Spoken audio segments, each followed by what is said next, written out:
Bapak, Ibu, Saudara-saudari, adik-adik, para sahabat Yesus di Paroki Santo Yosef Medari dan di Stasi Santo Thomas Sayegan, dan juga para sahabat Yesus dimanapun Anda berada, berkah dalam, salam sehat, semangat selalu, dan senantiasa bahagia.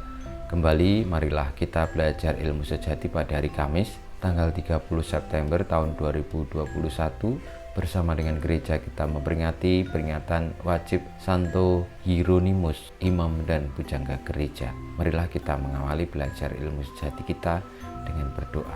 Dalam nama Bapa, Putra, dan Roh Kudus. Amin. Allah Bapa, sumber pengetahuan dan kebenaran, dalam hati Santo Hieronymus imammu telah kau tanamkan cinta mesra terhadap kitab suci. Semoga umatmu semakin banyak menimba kekuatan dari sabdamu dan menemukan sumber kehidupan di dalamnya. Dengan pengantaran Tuhan kami Yesus Kristus Putramu, yang hidup dan berkuasa bersama Dikau dalam persatuan Roh Kudus, Allah sepanjang segala masa. Amin. Para sahabat Yesus terkasih, kita akan belajar ilmu sejati dari Injil Yesus Kristus menurut Lukas bab 10 ayat 1 sampai dengan 12. Pada waktu itu Tuhan menunjuk 72 murid. Ia mengutus mereka berdua-dua mendahuluinya ke setiap kota dan tempat yang hendak dikunjunginya. Berkatalah ia kepada mereka, "Tuaian banyak, tetapi pekerjanya sedikit. Sebab itu mintalah kepada Tuhan yang empunya tuaian, agar ia mengirimkan pekerja-pekerja ke tuaian itu. Pergilah, camkanlah. Aku mengutus kalian seperti anak domba ke tengah-tengah serigala. Janganlah membawa pundi-pundi atau bekal atau kasut, dan janganlah memberi salam kepada siapapun selama dalam perjalanan. Kalau memasuki suatu rumah, katakanlah lebih dahulu, damai sejahtera bagi rumah ini.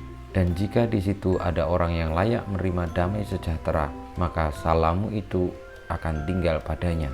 Tetapi jika tidak, maka salammu kembali kepadamu.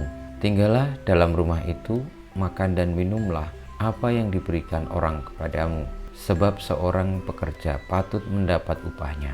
Janganlah berpindah-pindah rumah. Jika kalian masuk ke dalam sebuah kota dan diterima di situ, makanlah apa yang dihidangkan kepadamu, dan sembuhkanlah orang-orang sakit yang ada di situ, dan katakanlah kepada mereka, kerajaan Allah sudah dekat padamu. Tetapi jika kalian masuk ke dalam sebuah kota dan tidak diterima di situ, pergilah ke jalan-jalan raya kota itu dan serukanlah, juga debu kotamu yang melekat pada kaki kami kebaskan di depanmu. Tetapi ketahuilah ini, kerajaan Allah sudah dekat.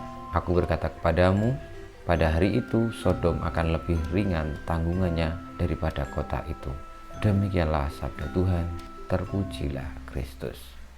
Saudara-saudari yang terkasih, Tuhan Yesus mengutus 70 murid untuk mewartakan kerajaan Allah sudah dekat. Yang diwartakan adalah keselamatan, panggilan Tuhan, karya kebenarannya. Dan itu sekarang ini bisa kita alami di dalam iman kita, di dalam panggilan kita, yang juga kita dengarkan, kita pahami, kita renungkan, kita hayati, dan kita terus-menerus menimba kekuatan kebenaran itu dari kitab suci. Santo Hieronymus yang begitu mencintai kitab suci mengajak kita untuk menjadi pribadi-pribadi yang mau mencari Tuhan, mau mengenalnya, dan akhirnya taat kepadanya.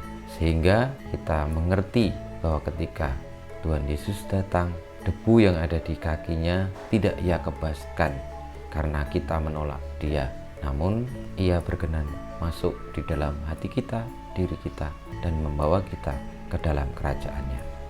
Kita mohon berkat Tuhan, kemuliaan kepada Bapa dan Putra dan Roh Kudus, seperti pada permulaan, sekarang, selalu, dan sepanjang segala abad. Amin. Ya Yesus, jadikanlah hati kami seperti hatimu. Tuhan bersamamu dan bersama rohmu. Semoga kita semua senantiasa taat setia, mencintai sabda Allah dan melaksanakannya dalam hidup sehari-hari, senantiasa dibimbing, dilindungi, diberkati oleh Allah yang Maha Kuasa, Bapa dan Putra dan Roh Kudus. Amin.